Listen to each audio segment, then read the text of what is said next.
A big part of my life has been like the place I grew up, dry.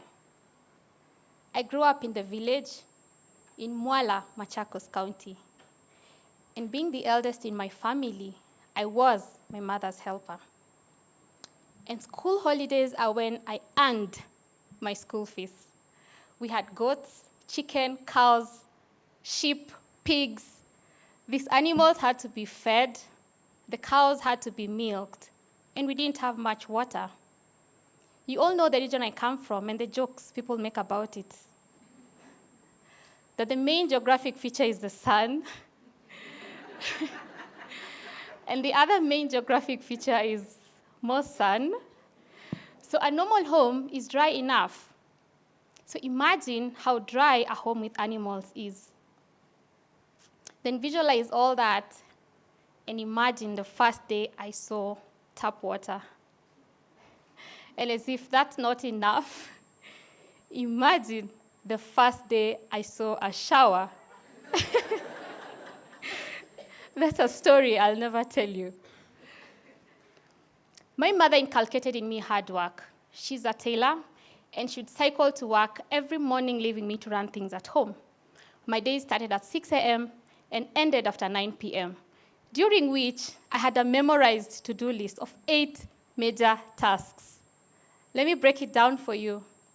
Cooking was further subdivided into cooking breakfast, lunch, and dinner, and ensuring that everyone was well fed. Then there was cleaning and washing. You must be wondering why these two are different. That's because washing was for washing clothes, washing dishes, and washing myself. And then there was cleaning the house. And then I'd go till the land, which reminds me that I had a job within a job. I would leave githeri boiling while going to the farm. And after having githeri for lunch,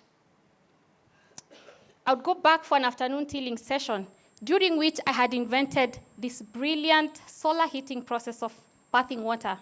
I would put water in a metal basin and place it in line with the solar rays. And then I'd go feed the animals while carrying the little animal, my brother, on my back.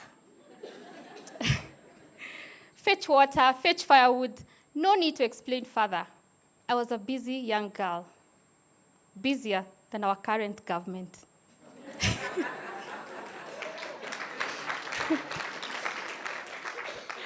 And on most occasions, I would look back at what I had accomplished, and I would know perfectly well that she had nothing negative to say. But oh my God, how wrong was I? Imagine after all that, I would serve my mom tea, and she would smell soap in her cup. And there's a way she would call me, I knew all hell was about to break loose. Here's the thing about my mother. She never gave me the chance to turn on the other cheek, like Jesus did, like Jesus preached. She would slap me on the right side, and before I could find my balance, slap me on the left side, and they would both leave a print. And while the print was forming, she would deliver congestina blows on me that sent me staggering back and forth. You would have thought I was drunk.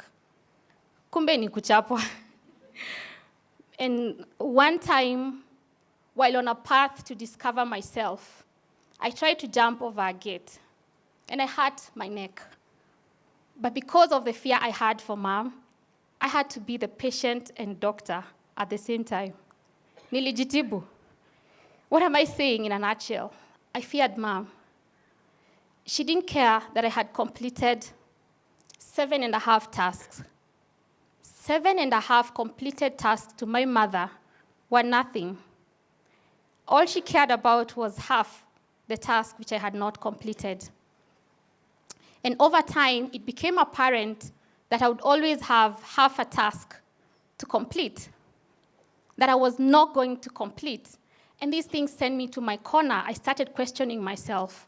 Was I good enough? Would I ever amount to anything? Will I ever complete my 8 tasks? And I even wondered, why would they call me Victoria if they didn't want me to be victorious in this life? Once in a while, God would throw in a silver lining, and my mother would forget to remove her sleeping stocking. And mostly, I would remind her, but depending on how we left things the previous night, there are days I'd let her go with it. And now you know that there are days my mother went to work with her headgear. But when she got back, that's when I realized that I actually had 9 tasks. The 9th one being remembrance of headgear removal was also my task.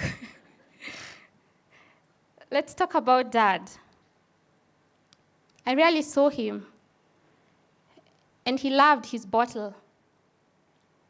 I don't remember being affirmed much by my father growing up, and I took his lack of affirmation to mean that I needed to work harder just for him to say he was proud of me. My dad was like a doornail. He was just there.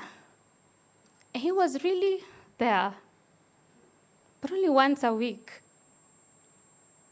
I experienced near rape cases as a child, and one of them was by my father's associate. And some of his friends also made sexual advances on me as a teenager. And these things happened during my formative stages, when I was still a child. I needed protection, but instead, I felt exposed by my protector. I started feeling unworthy and doubting myself at a very young age. Is that what they really saw in me?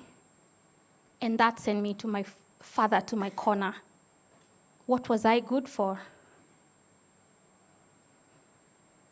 I was excited to join JQuat because that meant I could eventually leave my mother's dry home to go live with Dad.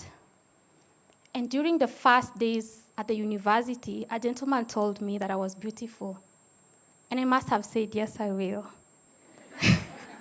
Because in my mind, I had, will you marry me? Ladies and gentlemen, that was the first day I had a sweet dream. I slept knowing that I'm beautiful.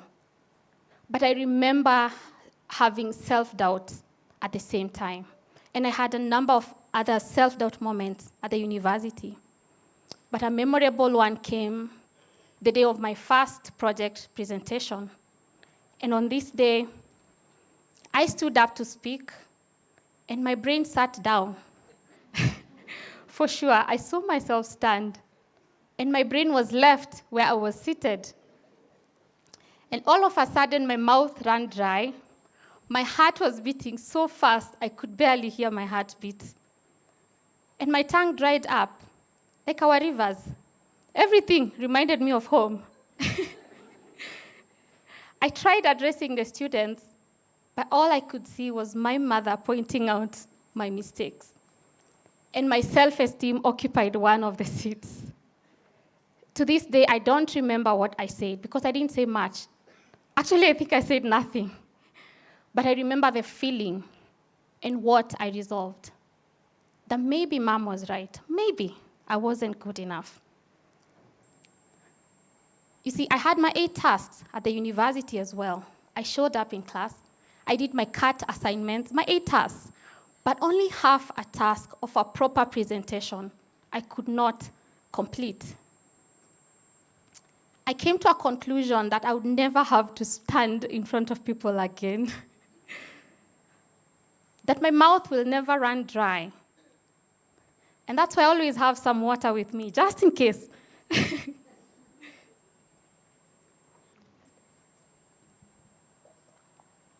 And that I'll never lose control of my heartbeat. I chose an IT career that would require me to stay in the background. It took me a year to get a job after campus, during which I grew increasingly at loggerheads with my father.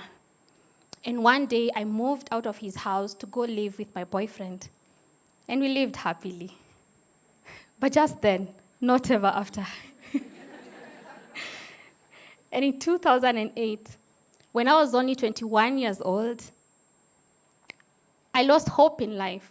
You see, all along, I had been running from what I thought were my problems, First from my mother's house to my father's house, then from my father's house to my boyfriend's house. And when all this didn't work out, I attempted suicide. And even then, I could not complete a task.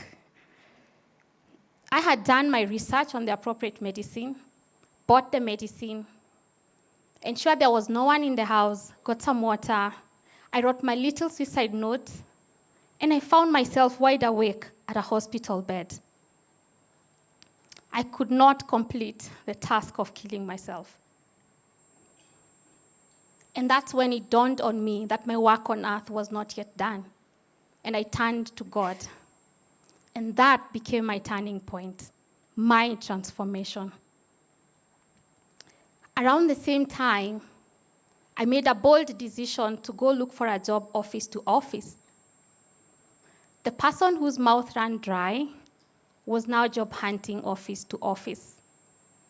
And I eventually got a job at Technobrain, where I worked for 4 years. And I had an amazing boss and mentor, Serge Abraham, who was the very first person to truly believe in me. And I had my 8 tasks at the workplace. I performed exceptionally well. I was awarded every single year, including a CEO's Award of Excellence. But I still did not believe in me. Thank you. I still did not believe in myself. I shrank a lot during meetings, and I didn't think my opinion mattered. And that was my half task at the workplace. I married my boyfriend in 2011 in a colorful wedding. And we had our first child the following year. I was determined to be a great parent. And so I signed up for a parenting class. And that's when I learned the value of bonding with my child and being genuinely interested in them. And it's also at the same time, that's when I had the very first thought of quitting formal employment. And finally, in April 2015, when I had just been promoted, while 4 months pregnant with my second child and a struggling marriage, I resigned to start my own business. My marriage ended, and that crushed me. Same questions. Was I good enough? You see, I had my 8 tasks as a married woman, only 8. Be a wife, be a mother, cook some more. And only a simple task of staying in marriage I could not complete. I was determined to create a different kind of environment for my children. I was determined to raise them in a stable home. But I felt like I had recreated my childhood. I felt like a failure. But I was committed to break the cycle. Wow. When my marriage ended, I had to pay rent for the first time. I had to feed my children and find ways to take care of myself. At this point, one thing had remained constant, my 8 tasks and my inability to complete half the task. I found myself at a point of no retreat where it was either do or die, sink or swim. And in that desperation, I became more creative than ever before. And that's when I started building my kids' entertainment business, Kiddie World. By this time, the only place I had learned to run to was to God. And He was enough. He is more than enough. He is what I needed to complete the other half. I also started motorcycling, and it turned out to be one of the best decisions I ever made. And during the first 2 weeks on the road, I dropped my bike 9 times. And I started doubting myself again. Well, it's been 3 years now, and I've been to Mombasa, Kigali, I've been to Nakuru, Moshi, among other places. And this year alone, together with the Throttle Queens, 2 of them are right here, We have been featured on 14 media platforms, both locally and internationally, for our bike adventures. When we rode to Kigali and back, when I rode to Kigali and back with the Throttle Queens, I came home with a new respect for myself. Biking has made me mentally tough and fearless too. So what have I learned over the years? That there is nothing God cannot turn for good. My experience led me to create an award-winning kids entertainment business whose mission is to facilitate that much-needed bonding between parents and their children. Nothing makes me happier than to see parents connect with their kids while having fun. And looking back, a shift of mindset is all it took for me to understand that my mother's dissatisfaction with my average results was a training I needed for the self-discipline which is helping me now as an entrepreneur. The values she slapped into me are helping me instill excellence and continuous improvement in my daily life. And over the years, I have reprogrammed my mind, and I now truly believe that we are defined by the things we tell ourselves. So what do I tell myself now? That I'm beautiful, that I'm smart, I'm confident, and above all, I can do all things through Christ who strengthens me.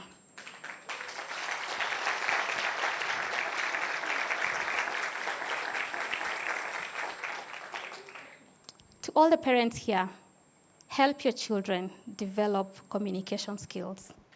When you open your mouth, you tell the world who you are. No one should ever endure a dry mouth like I have. And my life is no longer dry. I shower twice a day. I'll leave you with this. If you're stuck in self-doubt, I know that your life is waiting for you on the other side if you have the courage to push through, but you have to push through. And like one of my good friends said recently to me, self-doubt is like a demon that comes to steal away your self-esteem. And if you allow it, it will steal your purpose and your life. Thank you.